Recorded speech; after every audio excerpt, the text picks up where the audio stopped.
يا شباب الإسلام، يا حماة الدين، إن شبابكم خلف القضبان يعذبون. أمريكا وإيران وروسيا والصين هم الإرهابيون الحقيقيون.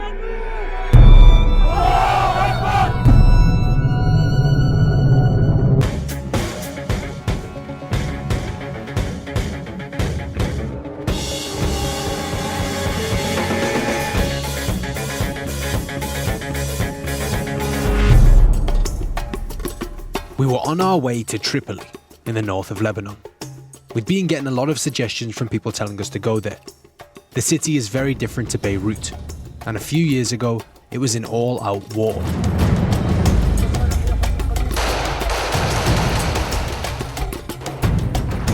It's Lebanon's second biggest city, one that's predominantly Sunni Muslim. I have mixed emotions. Some people told me it's really dangerous, some people told me it's just misunderstood.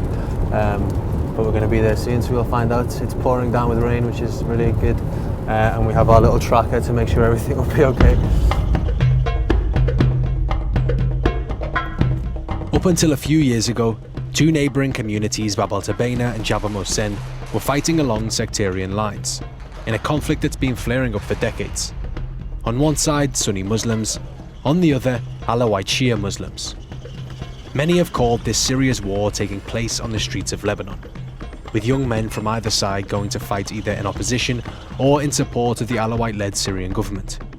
But fighting has been going on here for much longer than the Syrian civil war. Okay, so this is Syria Street, which is famous here for being the centre of most of the problems that Tripoli has seen. On the one side you've got the Alawites, on the other side you've got the Sunnis, and at one point fighting was so bad that they were literally shooting at each other from across the road. You can see it on all the buildings, there's bullet holes everywhere, and it's still pretty raw, and there's army just everywhere. The fighting's calmed for now in Tripoli, but that doesn't mean an end to the city's problems. After fighters picking up arms, and some even joining groups like ISIS and al-Nusra in Syria, the Lebanese government has cracked down hard on the area. Many young men have been sent to jail, and tensions are high. Some, like Tarek, who I'm about to meet, say the government is using the term terrorist to arrest people without evidence.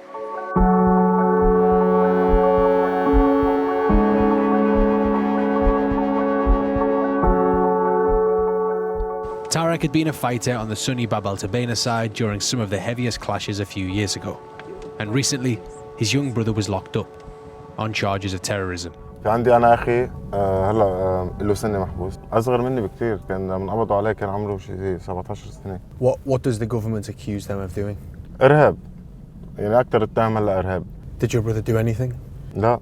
Why did they arrest him if he didn't do anything?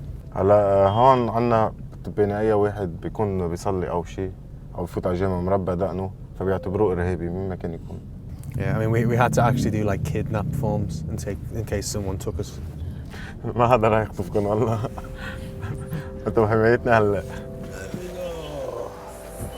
Tarek was taking me to Friday prayers, a protest had been organised for people who'd been locked up for extremism.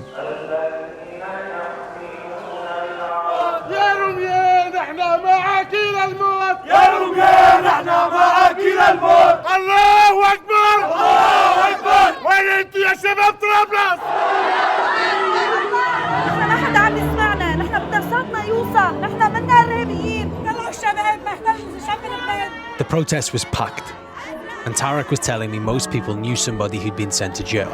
يلي محبوس زوجة، يلي محبوس ابنها، يلي محبوس أبوها، يلي محبوس ابنها، يعني في كثير عالم. في وحدة من اللي موجودين معنا بنتها محبوسة عمرها 18 سنة. كتبت شيء صغير على الفيسبوك أخذوها الدولة.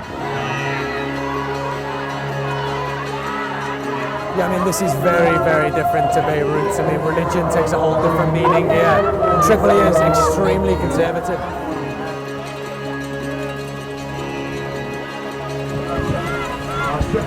يا شباب الإسلام، يا حماة الدين، إن شبابكم خلف القضبان يعذبون، يضطهدون، لأنهم اتهموهم جورا وظلما بأنهم إرهابيون. أمريكا وإيران وروسيا والصين هم الإرهابيون الحقيقيون. أي قانون هذا؟ إذا كان هذا قانونكم فتبا لقانونكم.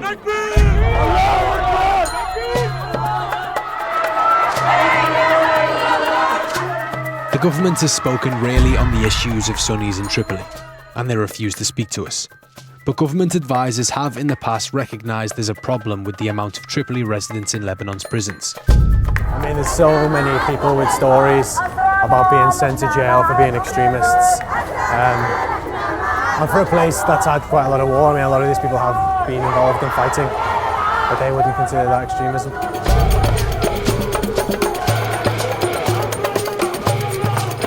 What is the flag? هذا علم المسلمين بكل لبنان، بكل الدول. إنه هو راية عربية.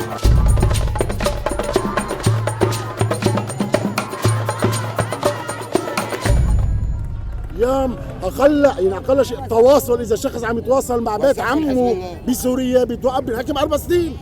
اللي عنده سجين بالسجن يرفع ايده. Are there terrorists in Tripoli?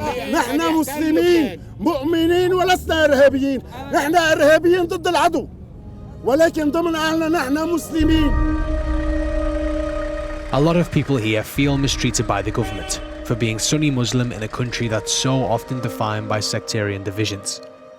But it's not hard to see why some of the ideologies held here could be considered extreme. Groups like the so-called Islamic State are known to have a presence in the city, so I wanted to know more about the people who had joined them and gone to fight in Syria. I'd arranged to meet a man called Atris back in Syria Street. There was once a time he considered going to Syria himself, and even joining the so-called Islamic State.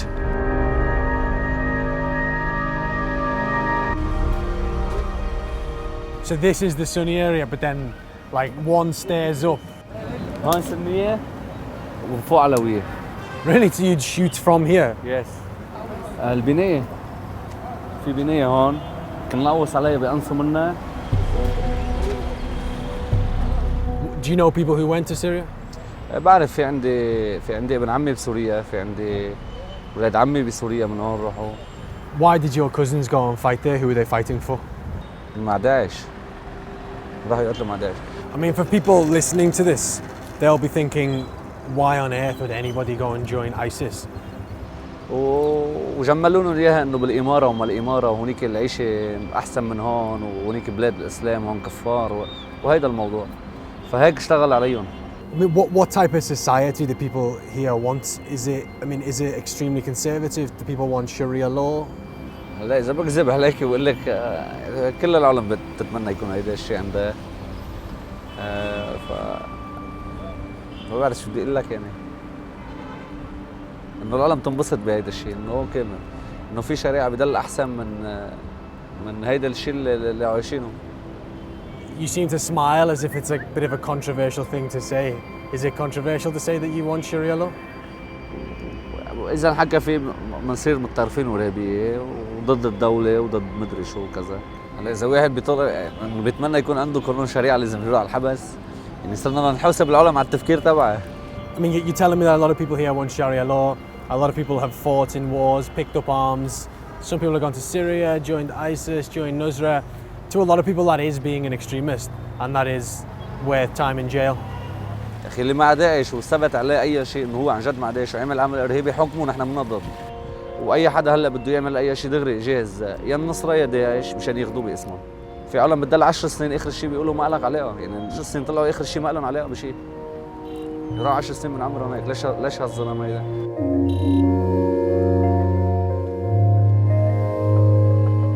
Atris says he's reformed now, and he considers the so-called Islamic State and any group like them as terrorist organisations that have ruined his hometown and Syria. And he's strongly against the decision of his cousins. But fighting here has left deep scars. I headed to the other side of the city's divide, to the Alawite neighbourhoods, Atris's old enemies. I wanted to know what they thought of claims of extremism in the city.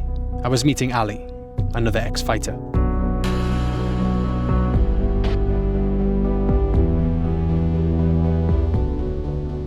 Ali is an Alawite Muslim. They're a minority here. and life is still very divided between the two sects. We're gonna have to put the camera down. Oh, okay. انا عاصم جون هذا مع المخابرات او شيء يكون معكم او شيء لازم تصوروا هون ما بس طالع انا مع الله هون ما بس ما He agreed to show me his side of town. Is this where people used to shoot out of, to the other side? يا كانوا يوقفوا هيك تحط البارودي هيك وتنط راسك هيك وتقوز يعني انا عم بلغ انا كانوا يعطوني 50,000 كب قنبله انا كب قنبله كب لهم قنبلتين ب 50,000 كمان. داعش هي عم تغري العالم داعش بالمصاري. يعني وقت انا قاعد مثلا ما معي ولا 1000 بجيبتي عم يجي واحد عم يعطيني 3-4,000 دولار بس انه روح حارب معنا وكذا وهيك هيك جروا العالم وراهم. What are you doing to me, Ali? It's a lot of exercise.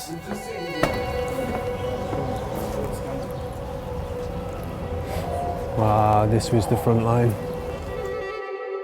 There was a protest today with a lot of people upset that they've been sent to jail. Do you agree with that protest, or do you think people should have to serve time in jail? يعني 3/4 اللي بالسجن ما انه ما دخلهم بدل منه عم بياخذوني مثلا اعتبر اخذوني انا كانوا عم بيحاركوني ليش ما بياخذوا الراس؟ ليش جايين تاخذوني انا المضطر انا عندي مثلا 6-7 اخوه بنات بدهم ياكلوا بدي اضطر انا احمل بارودي حتى طلع لهم ربطه الخبز بالليل. So do you think this is one thing that unites both sides here? ايه اكيد. وقت بده يطلع عفو عام بده يطلعوا المساجين اللي تحت راح يطلعوا المحابس تبعونا وبنفس الوقت كمان نحن في عنا عالم هربت على سوريا بس عندها اولاد وعندها عيال هون لسه هربانين بسوريا. يعني في مثلا واحد عمره 60-70 سنه ما هو يفوت على السجن بيموت جوا قال لك لا بهرب لهونيك انا احسن لي يطلع عفو عام بقى ترجع العالم كلها على بيوتها. Both Ali and Atris have since turned their back on fighting and are united in their past and in their calls for general amnesty, or in other words, for all prisoners regardless of sect to be released from prison.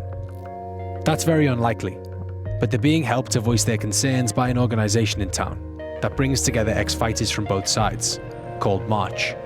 I was meeting the person who runs it, Leia. Hey Leia, nice to meet you. Oh yeah.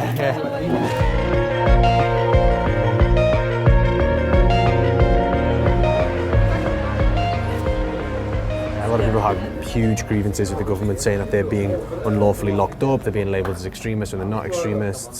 Is what they're saying true? When they see someone who's just on suspicion that he might actually do something, they just throw him in jail.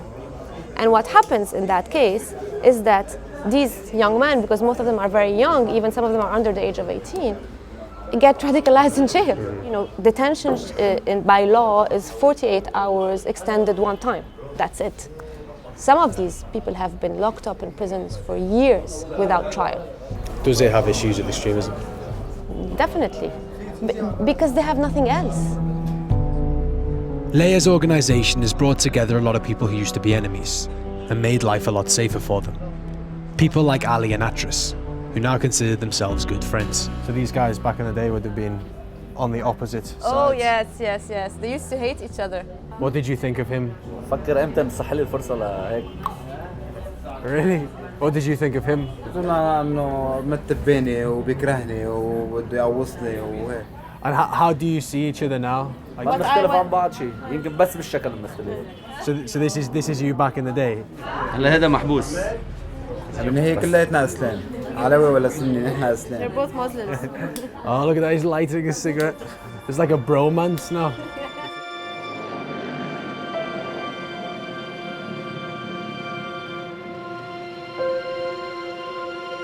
These are actual bullet holes all over this place, and this is people's homes. These are apartment blocks with bullet holes sprayed everywhere, even in the windows. And things are obviously better now. I mean, we're not getting shot at as we speak, but people have lost so many friends and family either side. There's so much anger either side that there's still so much tension here that it could just flare up. But the one thing that unites everybody is how the government's treated them in the aftermath.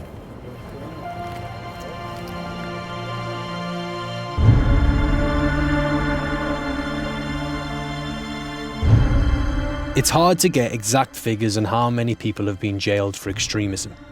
We contacted the Ministry of Justice, but they refused to share any statistics and told us they're giving no statements whatsoever on claims that people are being unfairly targeted and held without trial. One thing that is for sure, is the longer the government take to address the people of Tripoli's concerns, the more resentment and potentially extremism itself will grow here in Tripoli. This is the lens and this is you. Yeah. You're blowing my mind, man. All right. Have you been to Tripoli? No, not really. Why not? Well, my parents think it's kind of dangerous for me to go there. Have you been to Tripoli before? No, I haven't. I have to go. How come you haven't been? Parents? Danger. Tripoli is actually quite nice. It used to be the biggest city in Lebanon. Is it dangerous? No, it's not dangerous. I don't think it is. At the end of the day, Tripoli is somehow the biggest, more powerful Sunni city in Lebanon. For that reason, they're trying to cut it off for resources, for it not to take too much power when it comes to the politics. Is it misunderstood then? Yeah, and not only Tripoli. I think that Lebanon itself is misunderstood.